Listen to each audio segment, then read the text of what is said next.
Good afternoon, everyone. I'm Christine Ortiz-Gamino with the National Environmental Health Association.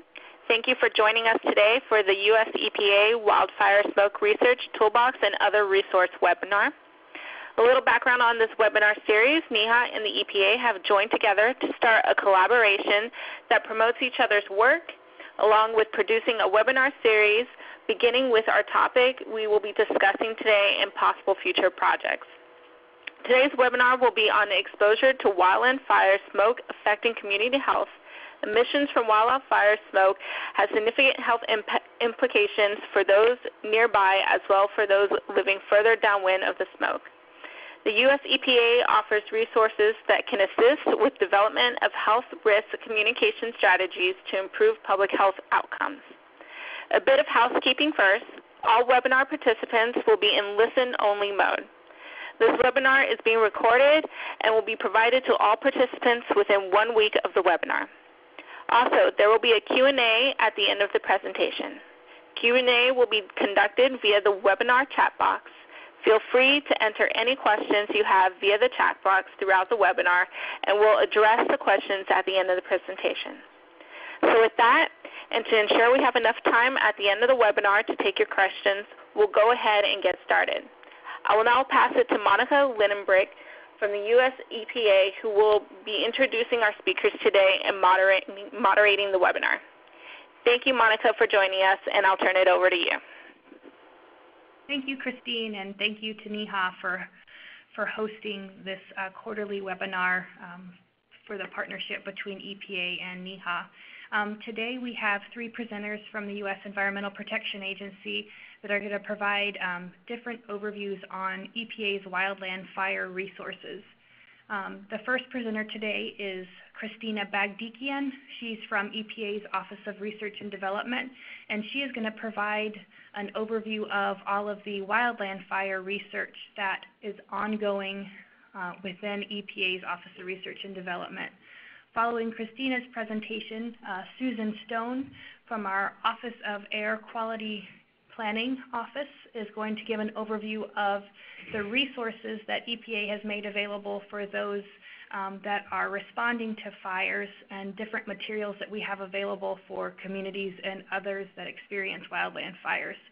And we're going to conclude the presentation with a presentation by Ali Kamal from our Office of Air Quality Planning and Standards. I always mess up, I apologize.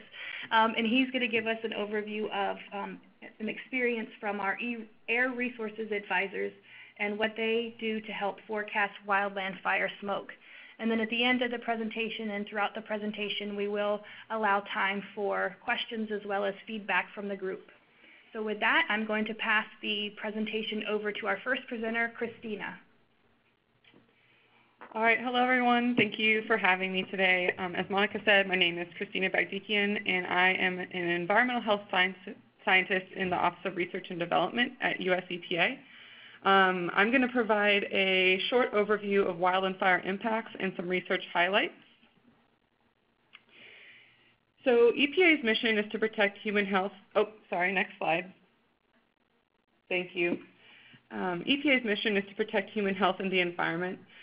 While there are some ecological benefits from wildland fires, we're going to use the term wildland fire, meaning uncontrolled wildfire and prescribed burning, plus the smoke and ash from those fires. They can impact air quality, water quality, land management, ecosystem services, and public health. Further, these fires are expected to get worse over time, so this area is an important topic that is right in line with EPA's mission. Next slide.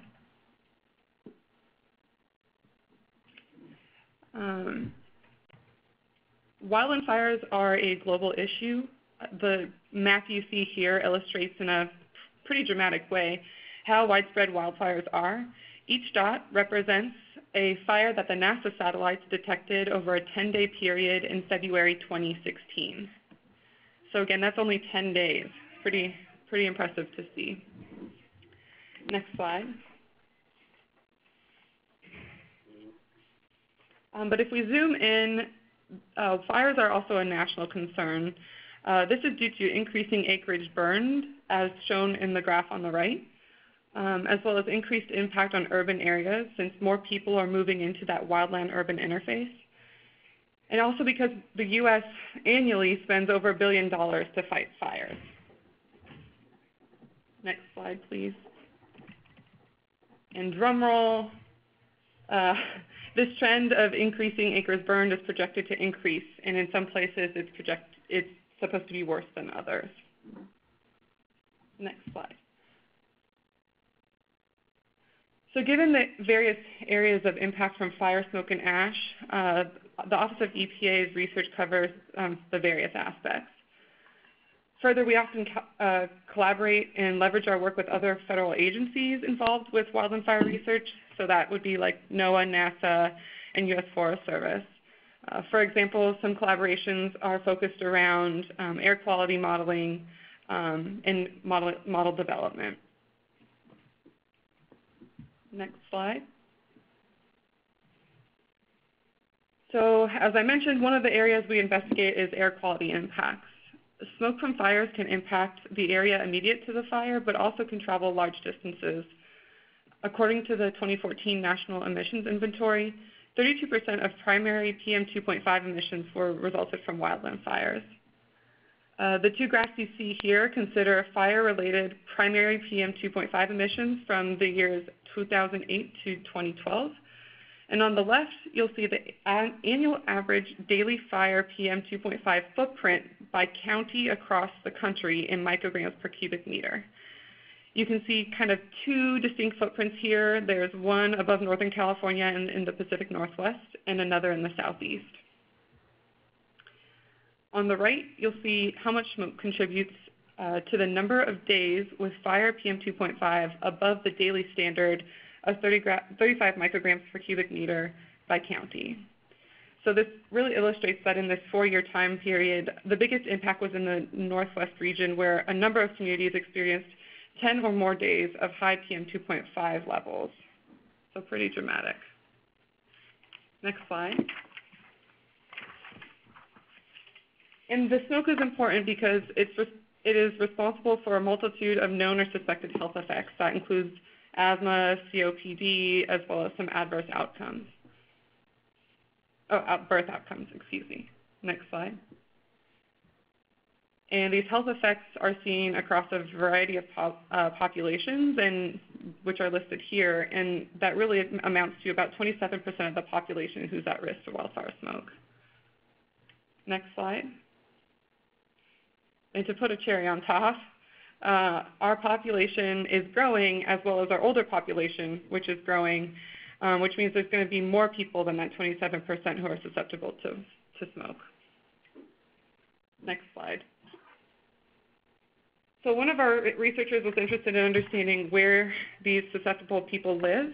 Anna Rappold developed the Community Health Vulnerability Index, which is a national map that takes into account several health factors, which you see on the right, for vulnerability, like obesity and the percent of population that's over age 65.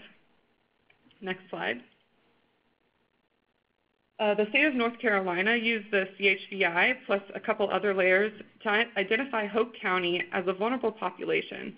And after identifying this population, they've been planning and implementing some prevention efforts to protect public health from frequent smoke exposure. Next slide. Anna is one of many rockstar scientists here, and she is also the lead behind the Smoke Sense Initiative, which is a free to download app. And this app investigates the extent to which smoke exposure impacts health and productivity. And another goal of Smoke Sense is to inform the development of health risk communication strategies to reduce exposure. We were really excited because a number of us here work on Smoke Sense. And in its pilot year last year, we had over 5,000 people across the country use the app over 50,000 times.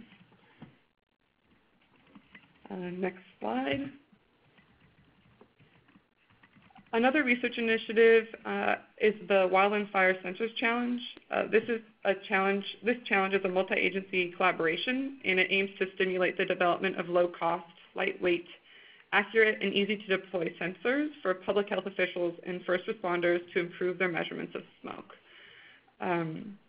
the winners for this challenge will be announced later this year, so stay tuned. Next slide. So wildland fire, smoke, and ash can also adversely affect water. This is in water resources, water systems, and surface water.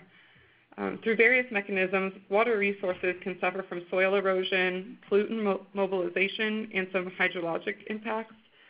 On the left, you can see the haze of smoke and ash over the Hetch Hetchy Reservoir. Drinking water systems and facilities can also suffer infrastructure damages, as well as source water can also suffer some impacts. On the right, there's a little red circle, it's kind of hard to see, but that encompasses a water treatment plant, and then you can see the flames and the smoke approaching this water treatment facility. Next slide. So related to surface water, this data is from the Basin Complex Fire in Big Sur, California in 2008. The graph illustrates the percent change or increase of various non-point source pollutant concentrations in the basins and burned areas in red, compared to both non-burn areas in blue and the pre-fire 2-year average in the background in gray. Next slide. So fires can also lead, or the impacts of fires can also lead to other types of hazards. With the NCA, or the third National Climate Assessment, key findings showing that average precipitation has increased since 1900, and heavy downpours are increasing nationally. Where there's fire, you lose trees, and those trees hold on to soil, and then we have more precipitation, and that means that there's a potential for mudslides, and an increasing potential for mudslides. And that could be a problem for water and beyond. Next slide.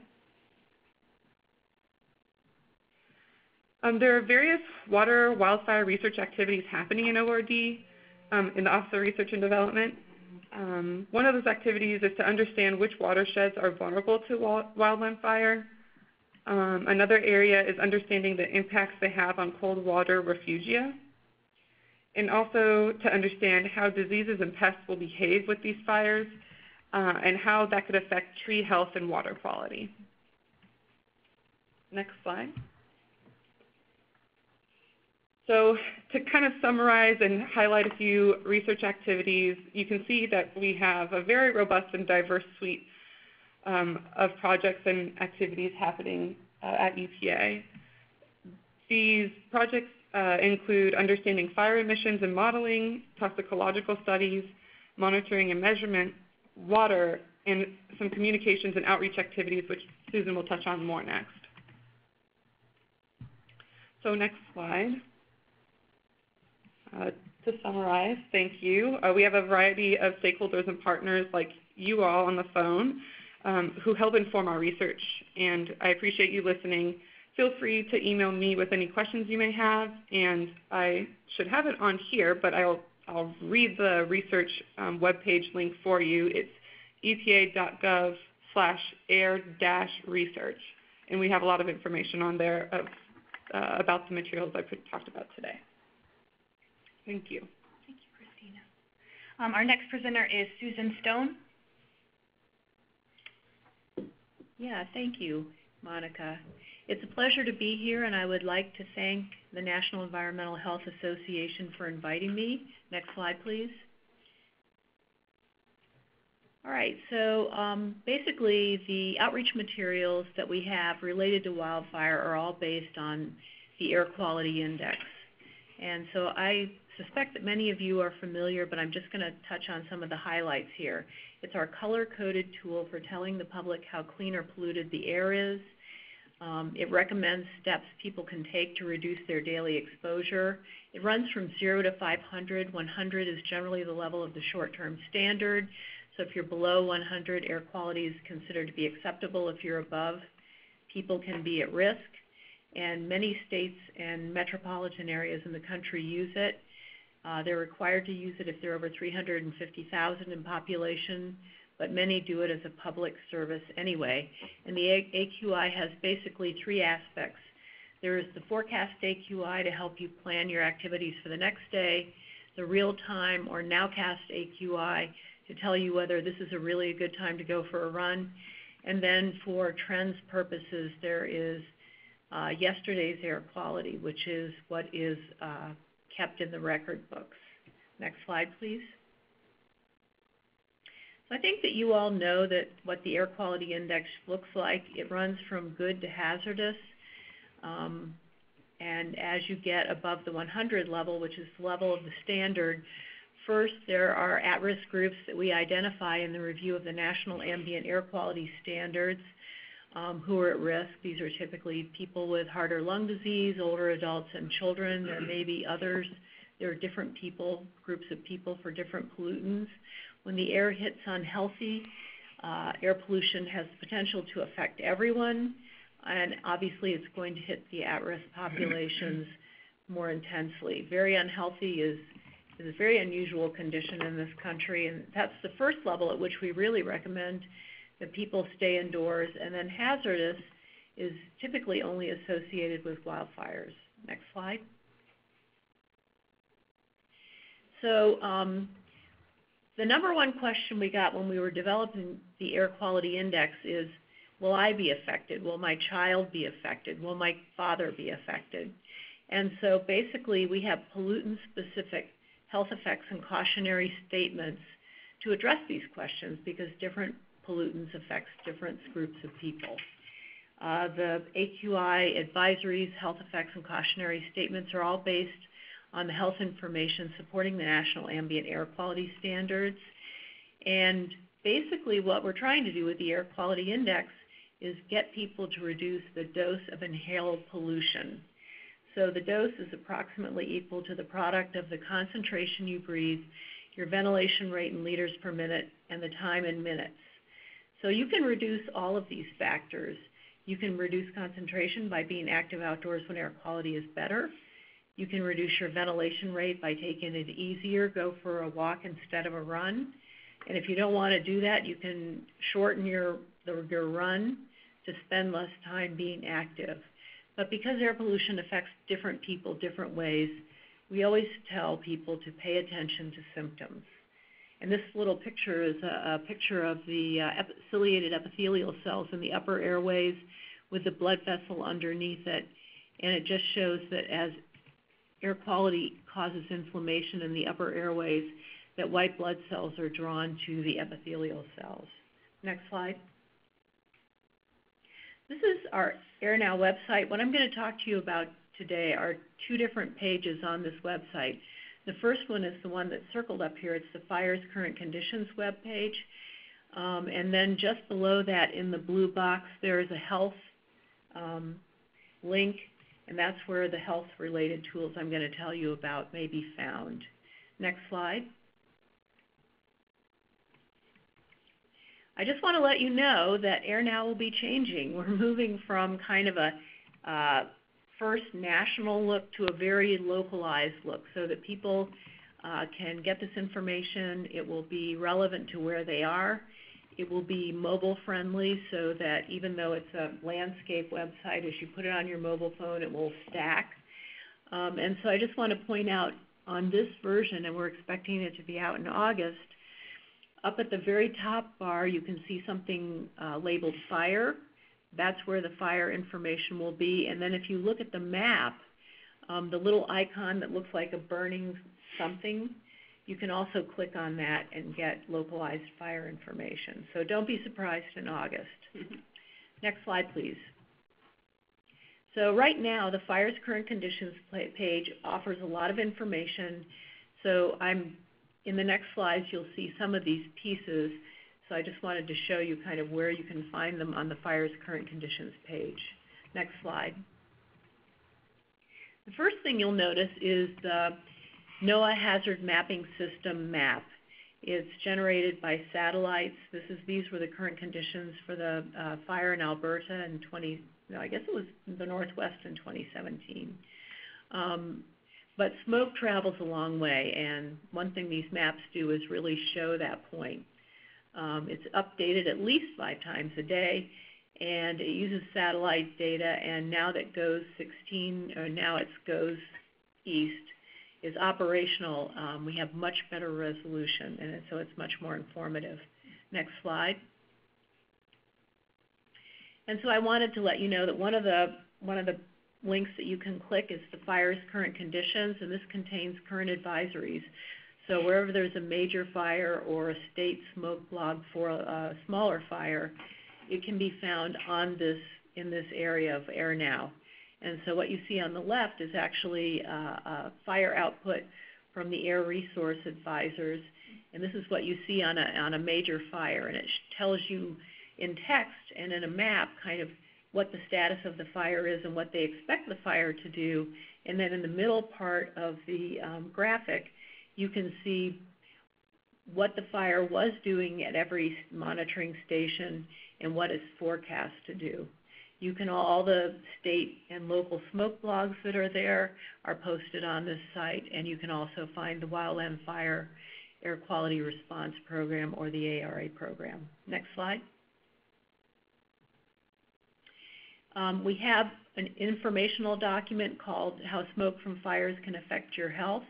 The link is down below, but it has a lot of good, easy-to-use information about the health effects of smoke. And I've included all the links, and I'm sure that you will have these slides available after this webinar, so I urge you to take a look at them. Next slide. Also on that page is the Wildfire Smoke, a guide for public health officials. This is a federal agency and California agency project. It was updated in 2016. The previous version had been in 2008. It incorporates a much stronger evidence base that is specific to wildfires, and it has new sections about communicating air quality and some new fact sheets.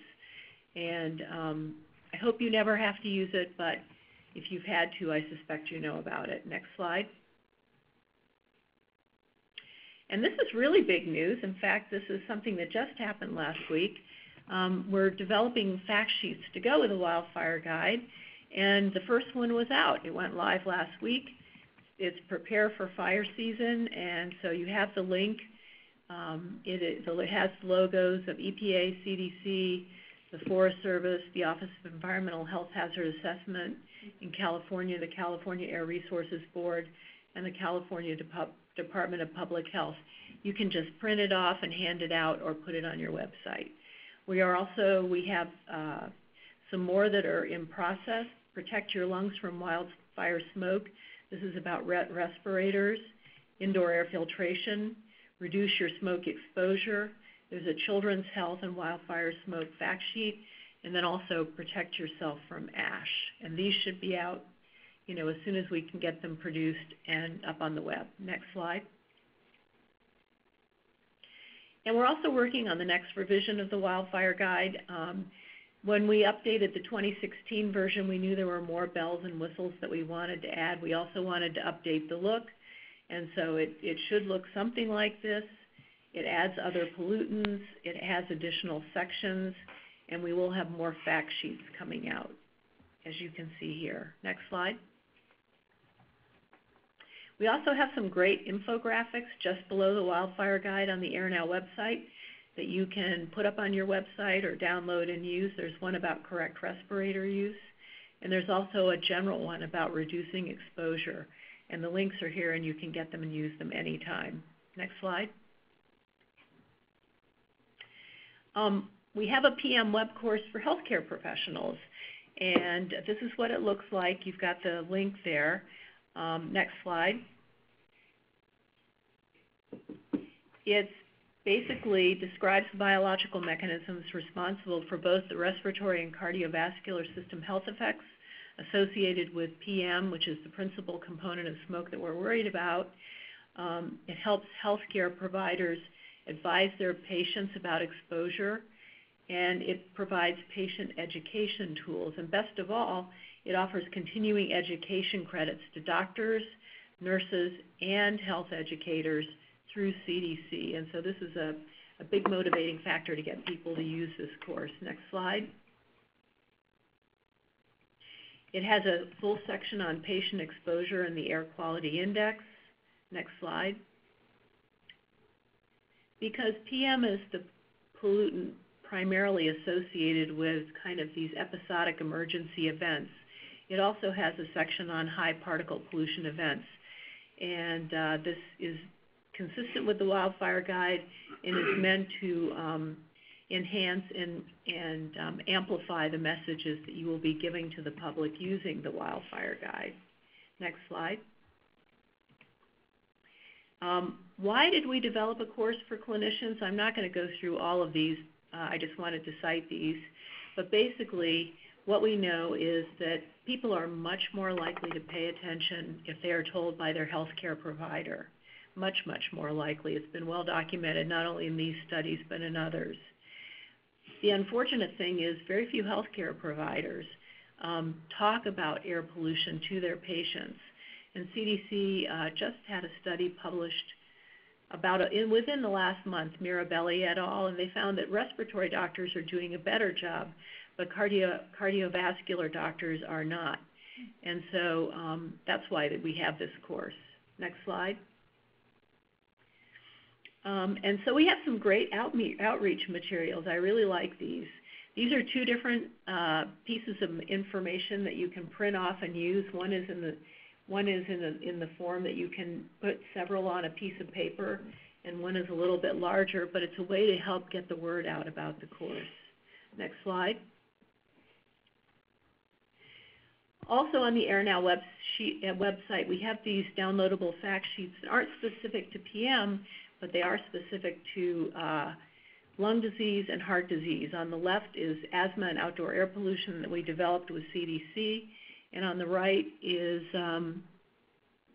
heart disease, stroke, and outdoor air pollution. And we developed this with the American Heart Association and the American College of Cardiology. And again, these are just in black and white. You can download them, print them off, and give them to folks. Next slide. And one tool that isn't our tool, but is a great tool, is the Significant Wildland Fire Potential Outlook by the National Interagency Fire Council. This is the NIFC website, and I've got the link here. And basically what they do is they tell what parts of the country are likely to have fires, and they have a month-by-month projection, and I think right now they're out through July. And I've been following these for a long time, and I've got to tell you, they are weirdly accurate. I guess weirdly isn't the right word, but they're scarily accurate. You know, I look at them. 2 years ago they said, oh, Alberta, Canada, the prairie, and then boom, within a week there was that massive fire. Last year they were talking about Northern California, then Southern California, and it's just incredible. So if you see your state or local area on this map and it's in red, start thinking about how you're going to communicate with the public if you need to. I hope you won't need to, but just get ahead of the curve a little bit. And then finally, last slide. As Christina mentioned, we're really trying to get people to use sensors. We want them to use them, and they'll be useful in a wildfire situation. They're different than the air quality index. The sensor is an ambient concentration. It's usually a 1-minute concentration. Typically with PM sensors, they run higher than ambient monitors, but they are really good for telling, is air quality getting better or worse? Is it better outside than it is inside? Sometimes with a fire, the wind will clear the particles out, and the air quality can actually be worse in your house. And so that's the time to open the windows. The air quality index, as I've just said, it's based on the ambient air quality standards. It uses colors. It has longer averaging periods, and the data is quality assured, but it's not everywhere. It may not be in your valley. And so one of the things that we're going to be working on this year is trying to help people understand how to use those tools together, and also information from satellites. And so thank you very much. That's it for me. Thank you. Our next presenter is Ali Kamal. All right, well, thank you, and it's great to be part of this NEHA webinar. Thanks for the opportunity to share my experience on the Sequoia National Forest as an air resource advisor forecasting the wildfire smoke on that fire. My goal today is really to just walk you through what the ARA program is about, and a little bit what goes into our forecasts, so you can be more familiar with what we do. And I was really proud of this work and proud of this program to be part of it. I really feel that this is a direct way that we can protect public health and assist in this ever-growing air quality concern. So it's a little bit different than what I do on a regular basis at EPA. I do more of a health benefits side, but in my previous life I was doing more of the field monitoring and modeling, and used to be out in a tent for weeks on end, but not anymore with my current life. But so this dressed up today. Yeah, I even tuck in my shirt now. So yeah, this is very similar to what I did in grad school, like these intensive study campaigns when you're going out there and collecting. But how it is different, though, is that you work directly with the public. And that's something, actually, what I feel like I'm doing now with you all is I'm sharing my experiences and communicating that information back. And it's like a responsibility I feel being part of this program. So hopefully you can just get familiar today with what the Air Resource Advisor Program is and what we do as Air Resource Advisors on wildfire. And so just to give you a little introduction before we talk about smoke, is just give you a little bit of background on fire. Now, I think it really came in the forefront last October with the large fires in California, those devastating fires where there's 42 fatalities. It was a treasured area of the country. Over 1 million acres were burned.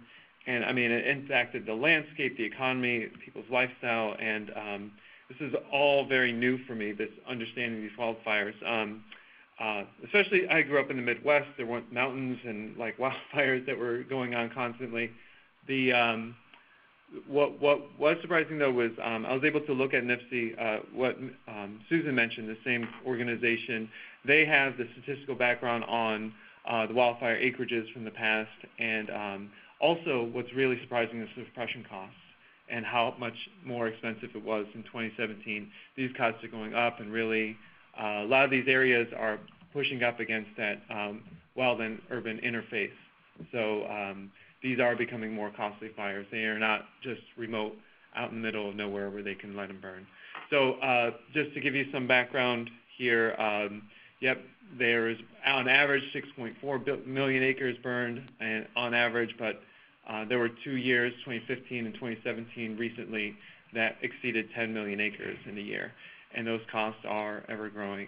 Now, why they are increasing? It could be a number of reasons. It could be climate change. It could be that there's longer fire seasons, hotter summers, less snowpack in the winter, different El Nino effects, and as well as that urban wildland interfaces getting closer and closer together. But there's also, on the fire that I was on, a lot of it was unburned fuels on the ground. Fire hasn't touched some of those areas in close to 100 years. So when they lit up a lot, and they were really hard to put out. And they just expanded into tens of thousands of acres. And really the only control for these kinds of fires are prescribed burning ahead of time. And that's really difficult and really challenging politically as well. And so the only real thing that people can do is avoidance. A lot of what Susan talked about with the AQI and informing people ahead of time so they can make the best decisions for themselves to protect their health. And that's really where the Air Resource Advisor program comes in. I'll refer to it also as the ARA program. All right. So there has always been a need really for this, but I think really becoming more in the forefront. For decades, there's been a handful of people that work for the Forest Service and other agencies that have had to deal with questions from the public and many agencies, even their own health of the firefighters, about how to protect themselves from smoke. And so there was this need to develop a program and how to best formulate a way of dispatching people to go and produce these early warning forecasts, as Susan showed in her presentation, of like being able to show where the smoke is going to travel and give people that warning. So there was definitely a need for that, and that's where the ARAs fit in on the wildfire. But just so you know, there's actually a little bit, even though there's higher support in terms of the public, in terms of people that are on the fire, there is a little bit of pushback from the firefighter community. It's not, I think that will ultimately dissipate as the ARA program becomes more more familiar to people. Even in the last year, there were over 100 deployments in 2017. So they're becoming to be more prevalent on these fires. And I think some of that suspicion may be about, are people coming in to regulate the fires, or, you know, their goal on the firefighters is to suppress the fire, have minimize property losses and death. So they don't want any kind of regulation, and there was maybe a little bit of suspicion there. But I think with part of this program is the diplomacy of talking with people on the fire, integrating more with the work that's being done existing on the fire. And last year, there were over 1,200 smoke forecasts produced on those 100 dispatches. Now, part of that, too, is that we are, as an ARA, you are working not just on your own. You're integrating a lot with the fire team that's already out there. You're working with technical specialists that are highly skilled meteorologists, fire behavioralists, and they're really trained on intensive life or death work. Their mission 100% of the time, 24/7, for the duration of the fire is protecting the firefighter's well-being. So you're coming in as an ARA, you're really trying to work with the public, so you're kind of the intermediary between those technical specialists and the public. You're trying to pull as much information as you can from those that are on the ground that know the most and putting it out there. Now, they're trained in smoke, but again, their mission really is to protect the firefighters and work towards that mission. And the ARA program is more directed towards the public, so the public can make best informed decisions with those smoke forecasts. So now, that is a little bit of background of what the ARA program is. What do we do out in the fire? There's three real main components here: the modeling, the monitoring, and then ultimately the messaging. The modeling uses several different programs. I won't go too much into detail with them. Monitoring as well, we go out and look at continuous monitors for really just particulate matter at this point. Perhaps there'll be other things that are monitored in the future. And then the messaging, communicating our findings to the public. So let me just go first real quick through the modeling. There is a model that we use right now. It takes into account these infrared scans from satellites and overlays that with meteorological data to really get us a sense of where the smoke is going to go. Ultimately, that's our goal. We want to tell the public, hey, there's a fire in this location. Where do we project it going? But the real powerful part of this is that it can break it down over a long period of time, but also by the hour. So we can help with the public, inform the public on the best times that they can go out during the day, and not just have a single, like, what your air quality will be for the day, but when the smoke will be at its worst and when will it be at its best based upon these models. So that's really the powerful part of what we do in terms of modeling. In terms of the monitoring, although these models do an excellent job, they aren't perfect, as any model is. But the additional thing is that these models do not take into... Is there anything wrong with the screen or anything? Me. Okay. All right. Sorry. I just wasn't sure if everyone was seeing it. With the monitoring, you can also look at the continuous measurements at your location, and that's what we do. We, as ARAs, we set up locations where we identify locations and communities that may be at the highest risk for smoke exposure. So we site those locations and we determine where those monitors need to be, and then we can look at the hourly concentrations over the course of the fire and help make our forecasts using that data. We look at the daily trends. We go back several days, try to understand what the behavior of the fire and the smoke is to make the best projections for the following day in terms of smoke behavior at downwind communities. Now, a lot of that, I would say, you could probably do at your desk, both the modeling and the monitoring. But just to go back here, so the real difference, though, with being out in a fire is that there's a lot of information that isn't captured, and that's really being out in the fire. You can't emphasize enough knowing your terrain, knowing the landscape, and understanding how the smoke responds to that terrain. And identifying the vulnerable areas you can't just do remotely. You have to understand where the smoke is going to go, not only during the day, but then it changes during the nighttime. There's a lot of different meteorological impacts, and talking with the people on the ground is really important, especially the on-site meteorologist, understanding what's going to happen, and also attending the morning briefings, understanding how the firefighting crew is going to respond to the fire, and make the best assumptions with how the fire will respond and ultimately how the smoke will behave due to their actions. So there's a lot of interactions there. And that's really the first part of the communication, in addition to the last part, which is the messaging back to the public. And let me just proceed here. With the messaging, Susan showed this forecast before. This is really our bread and butter. This is what we're trying to hand to the public to give them the best information possible to make informed decisions. So much like a weather forecast. With the weather forecast, you're going to plan your day, when's the best time to be out. With one of these smoke forecasts, you're trying to make the best decisions you can to protect your health. When is the best time that I can go out and take care of the activities I need to? When can I let my kids go out and play? When should I take the most preventative protective actions? So on this outlook, we have a summary of what the smoke we project that the smoke will do, a summary of what the fire and the fire behavior is going to do, and any other additional information that people can find out about the fire. Now, on the lower part, we have all the monitoring stations that we are responsible for that may be impacted by the fire, both upwind and downwind. We have hourly measurements from the previous day and also the previous day's estimate, which is reflected on the AQI. So that the colorations that you see are directly related to the air quality index. But I think the most important part is the descriptions within each location. So every single monitoring site, a community would decide which monitor most reflects where they are, and they will be able to look at the description of what the projected air quality will be for that day and the next day, along with a description of how the smoke may be. Is it going to be moderate throughout the entire course of the day? Do they expect the air quality and the smoke to be very elevated in the early mornings and clear up?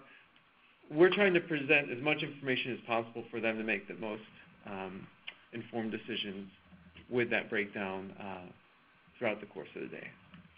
So that's really kind of the main product that we're trying to put out there for them. And I think that there's a lot of there's a lot of challenges there, and there's a lot of pressure actually too, because you don't want to get it wrong for the public. I mean, you want to give a solid forecast that attributes the risk, but you don't want to be alarmist too. You don't want to just estimate that, oh, it's going to be bad, because you want the public to take it seriously. And so as an ARA, you're really working out there trying to culminate as much information as possible to make the best forecast you can for the public. So there you have it. I mean, after that, every morning we try to get that out between 7 and 8 a.m.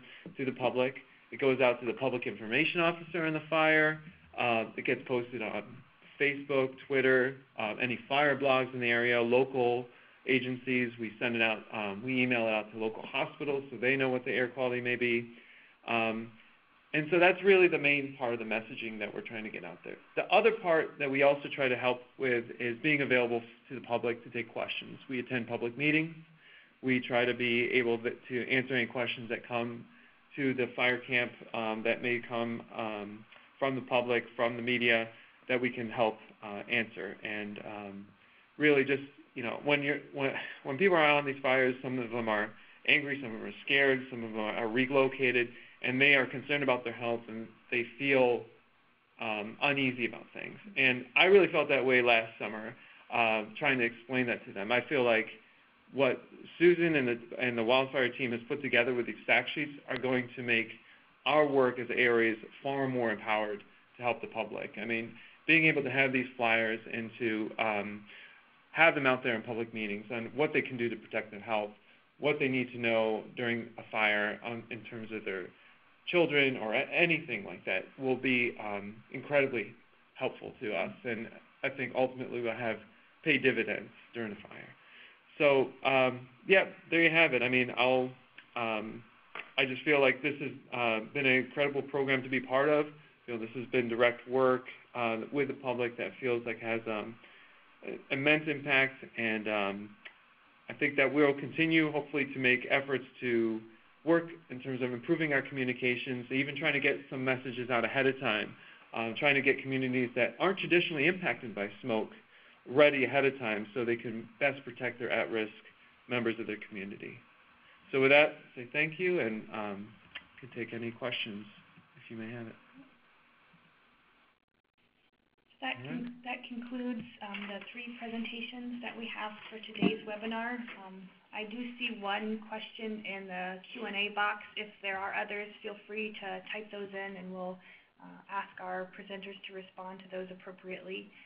The one question that we have, which has been answered, is can we have a copy of this webinar? And for everyone on the line, NEHA is recording the webinar, and it will be posted on their website following the webinar, and EPA will also link to that webinar from its website as well. The second part of Diane's question is she's wanting to know, how do we get sensors and data collectors? And I believe, Susan, you may be able to respond to that. Well, I mean, there are lots of different local sensor programs. You know, communities have started them. So actually, I think the best place to go is probably the EPA Sensor Toolbox in terms of looking for opportunities. But sensors, the use of sensors and the desire of communities to figure out how to use them has just exploded. And so, and they're going to become more and more available. I mean, Plume Air has a little handheld sensor which just actually gives you information in terms of icons, smiley faces, and things like that. But we know that sensors are coming, and we want people to be able to use them. And so there is the Wildfire Sensor Challenge, as Christina mentioned, but also if you go to our sensor toolbox, do you have the URL for that, Monica? That's what I was trying to do when he was talking and distracting him. I'm sorry. Okay. I found it now. But we will post the URL for the sensor toolbox, and that contains a lot of information, including information about the quality of sensors. A big piece of sensors is data collection and data storage, putting the information out there, and also citizen-based science. So you get a sensor and you get a reading, but how do you add your readings to all the others? Weather Underground is promoting the use of sensors along with their home weather stations. So there's going to be a lot of sensor-related information out there. Right. And I did, so within the Q&A box, I put the link to the Air Sensor Toolbox. So for those of you interested in air sensors, there's a lot more information on that. The next question on the webinar is related to the SmokeSense app. And the question is, in the SmokeSense app, is it just focused on PM, or does it incorporate other air quality factors such as ozone? This is Christina, and Susan can correct me if I'm wrong. SmokeSense reports the air quality information, so whatever you see on the AQI should be reflected in the app in terms of local air quality on the first screen. And then in the Fire and Smoke Near Me, it also reports information that is also populated on Air Now, which is related to satellite information on fire locations. So it depends on, in relation to the AQI and the AQI number, it depends on which pollutant is high at that time. So if PM is higher, it'll report the PM number, the PM AQI equivalent. And if it's ozone, it'll do that. Is that correct, Susan? Yeah, so on the opening screen, you have the dial like you saw in the new version of Air Now, which will be the highest pollutant. It'll be either ozone or PM typically. And then you can go to a GIS-based map, which has local PM 2.5 monitors, and you can expand or collapse the map. And so you can, and then on that map, along with information from the local monitors, there are these smoke plumes from the NOAA hazard mapping are overlaid over that. And I'd just like to say that Air Now is also going to a GIS-based mapping format. Currently, we have static maps that are drawn every day or drawn every hour, but we are going to be going to a GIS-based approach, so that when you go to Air Now, you'll get the same type of look and feel that you get from SmokeSense. But on Air Now, when you go to the GIS-based map, you'll get any pollutant that is being monitored at a monitoring station, including CO, SO2, NO2, PM, or ozone, whatever is monitored there. It's really neat because SmokeSense will bring together the air quality index with the information from NOAA on where wildfires are and the smoke plume. So it's a nice mixing of information. I used it the other day. We're based in Research Triangle Park, North Carolina, and I walked outside to go to my car, and it was smoky, and I couldn't figure out why it was smoky, so I pulled up SmokeSense app and I looked at it, and there apparently was a fire in Pittsboro. And you could see the fire, you could see the plume, and then you could see that the air quality index was yellow. And then if you touched on the yellow dot, you could then get more information about the air quality index. So it was very helpful. And I did not run that day as a result. Very good. All right. There are a few more questions here on the Q&A board.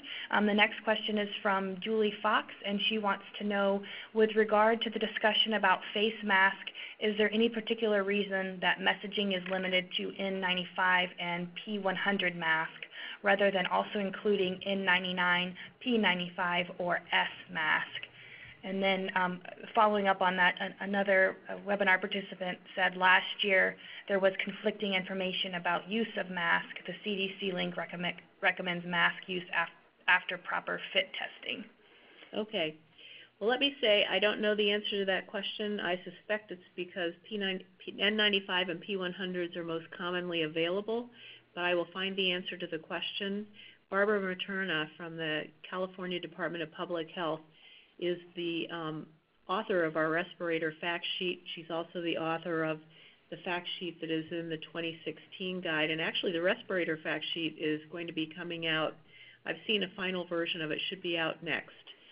So I will find out and get back to you about why we don't include these other respirators. And then, the California DPH did have a guide which is now posted that is helpful. That section will be updated in the 2017 wildfire guide. Some of the new questions that will be answered are, should I even use a respirator?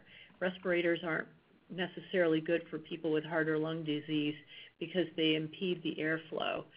So, and then, like I said, the new fact sheet that will take the place, at least for the wildfire guide, of the one that California DPH did, I would say will be out within 2 weeks.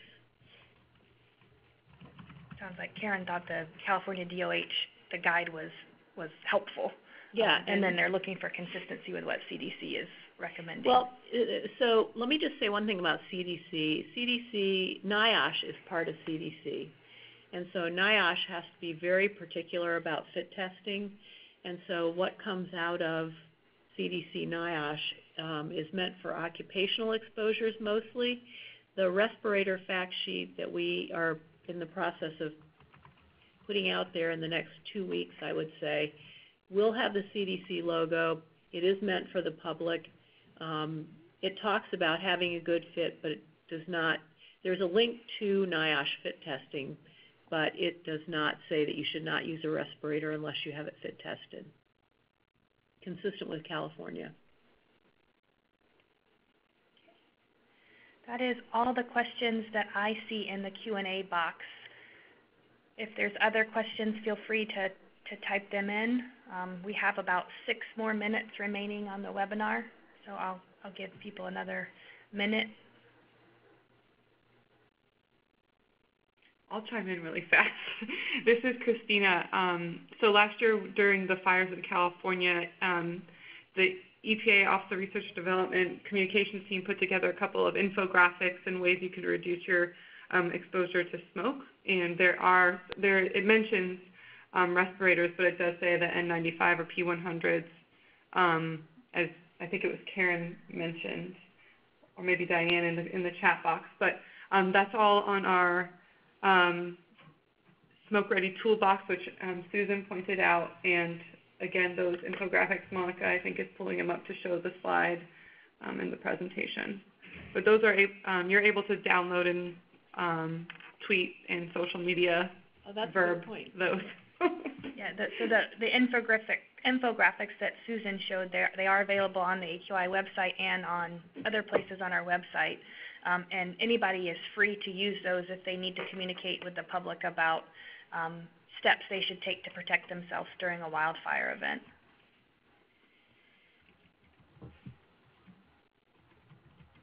Right, other questions? Oh, here we go.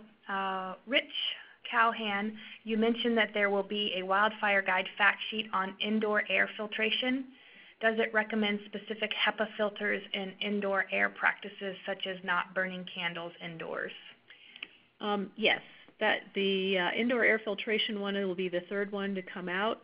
It does not give specific recommendations for which air cleaner to buy. However, there is a link at the end of the fact sheet that links to the California Air Resources Board list of air filtration devices that they have tested and approved. Mm-hmm. And so you'll be able to go to that list. These are commercially available. And some exciting news actually that we got from the ARB at our last team meeting is they are going to be testing an industrial size HEPA filter. So if you want to use it in a school auditorium, for example, or a larger space to help create a cleaner air shelter, this will potentially be a great resource for folks out there. And the fact sheet and the wildfire guide contain recommendations for not adding pollution to indoor air. And then another question, Nancy would like to know if you could talk more about accuracy with new low-cost monitors. I think the best thing to do is to go to the sensor toolbox, because that has ORD has been doing testing, our Office of Research and Development, and also the South Coast Air Quality Management District, South Coast AQMD. They are also testing these low-cost sensors for accuracy and precision, and I'm sure there's a link to the South Coast effort on the sensor toolbox, but that will give you specific sensor types and how good they are. Okay. Thank you. Yep. Okay. Well, I'd like to thank our speakers again, and thank you all for taking the time to join us. We hope you found value in this webinar today. Please be sure to fill out the webinar survey afterwards, and thank you again for joining us today. Thank you all. Have a good afternoon.